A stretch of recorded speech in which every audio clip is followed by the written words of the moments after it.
빌고 기도하고 그럼 신하고 조금 접신이 되는 거야. 왜냐하면 그 명약을 하다 보면 자기 이 글을 하도 풀고 하다 보면 사람을 보면 몇 년생 몇 월 며칠 이렇게 얘기하면 그 전개가 오래 한 사람들이 술술 나와요. 안녕하세요. 안녕하십니까 선생님. 네. 네. 그래서 오늘은 제가 조금 선생님이 듣기에 조금 예민한 질문일 수도 있는데 네. 요즘 솔직히 이렇게 보다 보면은 무당들이 굉장히 많아졌다는 생각이 들거든요. 선생님도 혹시 좀 느끼시나요? 아 그럼요. 아, 자고 일어나면 무당이 또 생기고 자고 일어나면 생기고 이런 현상인 것 같아요. 오래전서부터 이제 이게 한 10년, 한 15년 전서부터 뭐 더 많이 생긴 것 같은 그런 느낌? 그런데 이제 무당도 마구잡이로 막 내려주면 안 돼요. 왜냐면 무당이 지금 뭐 불리지도 못하는 무당들이 많아요. 하다가 중간에 접는 무당들이 많고. 그런데 그걸 판가름을 잘해야 돼요. 판가름을 잘해야 되는데 판가름을 잘 못하면 테스트를 한다고 그러잖아요. 근데 무당 될 사람은 딱 보면 테스트할 필요가 없어. 아, 이 사람 무당 길에 가야 되는 사람이구나. 그렇지. 테스트는 이중에 돈을 드는 거예요. 테스트는 별도로 또 돈이 좀 들어가야 되고. 테스트에서 분명 무당이 될 사람은 그냥 100% 거기서 말문이 터지고 이러고, 무당이 안 될 사람은 이제 조상을 잘 풀어야 되는 그런 상황이 벌어지고, 이게 이제 두 가지예요. 조상에서 흔드는 사람, 신에서 흔드는 사람, 그리고 또 이 불리던 불의가 있는 집안, 뭐 외가가 됐던 친가가 됐던 무당이 나왔던 집안 사람들은 분명히 흔드는 사람이 많아요. 그게 가지버더 줄기버더 외주불이 진주불이 이런 얘기는 외가불이 원불이 이런 걸 얘기하거든요. 그래서 이제 그런 불의가 있는 사람들은 되게 흔들어.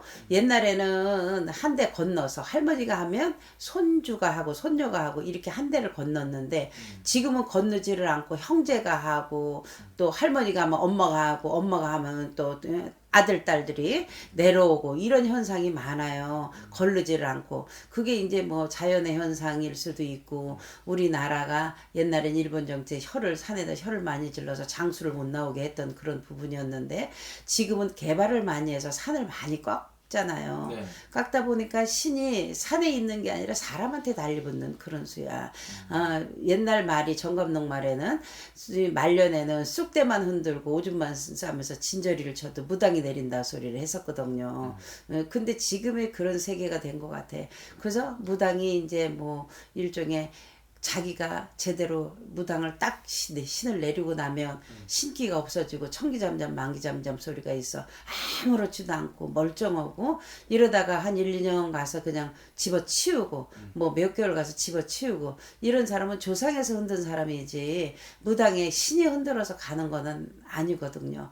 그래서 그런 판가름을 잘해야 돼요. 그런 사람들이 떠도는 거야 이제. 아, 왜 나는 내림굿을 했는데 아무렇지도 않고 뭐 연금도 없고 손님도 보면 연금한 소리도 안 나오고 아는 소리도 못해요. 이러면서 찾아오는 사람 개 중에 내림굿을 잘못해서 찾아오는 사람도 있고, 또 내림굿을 안 해야 되는 사람이 와서 내림굿을 하고 오만신을 다 모셔놓고 그러고 찾아오는 사람이 있어요. 그게 참 문제가 되거든. 내림굿 할 때는 언제든지, 무당을 만들 때는 그냥 신중하게 생각을 해서, 아, 이 사람이 과연 무당을 해서 잘 불릴지 못 불릴지 이런 판가름을 해서 내려줘야 되는 그런 부분이거든요. 지금 뭐 그냥 조금만 흔들어도 하면은 이게 뭐 조상인지 아니면 신에서 흔드는지를 모르고 무조건 내림굿을 해서 갈피를 못 잡고 힘들고 어려운 그 고통스러운 이런 사람들이 많아요. 그런 가늠을 조금 잘해야 되는 그런 부분이 있어요.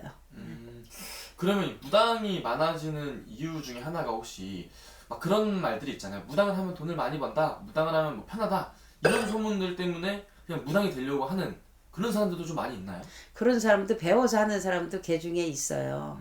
뭐 쉽게 얘기하면 뭐 연금이 없어. 신을 받긴 받았는데 뭔지 몰라. 이런 사람들은 사주를 배워, 역학. 명리학을 배워서 하면서 연금은 없어. 근데 시간이 가면, 시간이 뭐 몇 년 흐르고 10년 정도 흐르고 이러다 보면 이제 연금이 생겨요. 나도 모르게 많이 빌고 기도하고 그럼 신하고 조금 접신이 되는 거야. 왜냐면 명약을 하다 보면 자기 이 글을 하도 풀고 하다 보면 사람을 보면 몇 년생 몇 월 며칠 이렇게 얘기하면 그 전개가 오래 한 사람들이 술술 나와요. 그러다 보면 거기서 자기도 모르게 아는 소리도 하고 이런 사람도 있어요.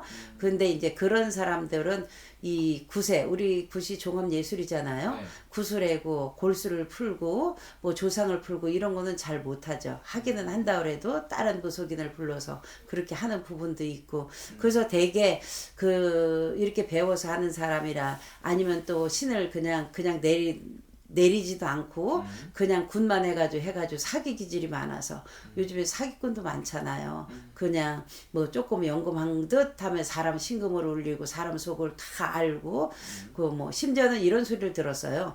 그냥 그 연락이 와서 예약을 하면 어디 뭐가 카카오 스토리인가 어디를 들어가서 생년월일을 뽑고 이름을 뽑아서 뭐 그 사람 정보를 좀 어느 정도 읽어가지고 전본다는 이런 얘기도 개 중에 많이 그런 얘기를 들었는데 그래가지고 정계는 나오지는 않거든요. 근데 사람을 넘겨주고 이렇게 해서 사기 기질이 있어서 그래서 사기꾼들이 난무한 그런 세상이 돼버렸어요. 네. 아, 어떤 건지 알겠네요. 네.